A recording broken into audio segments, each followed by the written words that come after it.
महाभारत युद्ध में भी उसकी वीरता देखकर स्वयं श्री कृष्ण जी ने उनकी प्रशंसा की थी। कितनी ही बार अर्जुन के रथ को पीछे हटा देता था। जब तक वह सेनापति रहा, अर्जुन बार बार उसके प्रवाहों से विचलित हो उठते थे। उसकी समझ में नहीं आता था कि वह कैसे इस परम योद्धा को परास्त करे। अंत में पूरी तरह निराश होकर उन्होंने कृष्ण की ओर देखा। कर्ण के रथ का पहिया जमीन में धंस गया था। वह उसे निकालने का प्रयास कर रहा था। उसी समय कृष्ण के इशारा करने पर अर्जुन ने अन्याय का आश्रय लेकर उसका वध किया। नहीं तो कर्ण को मारना बहुत कठिन था। फिर यदि उसके हाथ में भगवान इंद्र की अमोघ शक्ति होती तो उसको पराजित करना असंभव था। और यह निश्चय था कि वह अर्जुन का वध करके विजय का शंख फूंक देता। लेकिन विधाता की यही गति थी। अमोघ शक्ति को वह पहले ही घटोत्कच पर चला चुका था।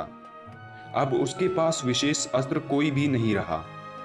फिर भी बड़ी कठिनाई से अर्जुन उसे मार पाए। महाभारत में जहां भी उसके पराक्रम का वर्णन आया है, वहां अर्जुन के बराबर ही उसको पराक्रमी माना गया है। और था भी वह इतना ही पराक्रमी। कर्ण के पराक्रम में धब्बा लगाने वाली एक बात यह है कि वह कपटी भी था। वह सदा सत्य और न्याय का ही आश्रय नहीं लेता था।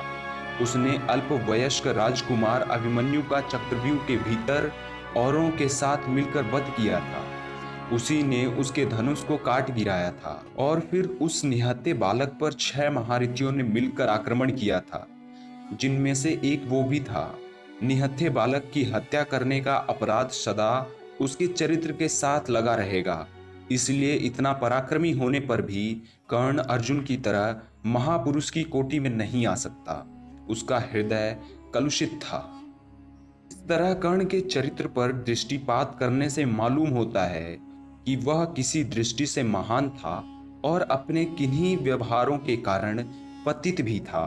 उसकी महानता उसके दानवीर होने में है, उसके दृढ़ संकल्प होने में है, अपने मित्र आश्रयदाता के विश्वास पात्र होने में है। लेकिन छल और कपटपूर्ण व्यवहार, व्यर्थ का दंभ और क्रोध उसके चरित्र की गरिमा को कम करते हैं। वह इतना पराक्रमी था कि उसके मरते ही दुर्योधन का सारा धैर्य टूट गया था और अब उसे अपनी पराजय की आशंका निश्चित लगने लगी थी। वही हुआ भी। कर्ण की मृत्यु के पश्चात कौरव सेना का विनाश हो गया।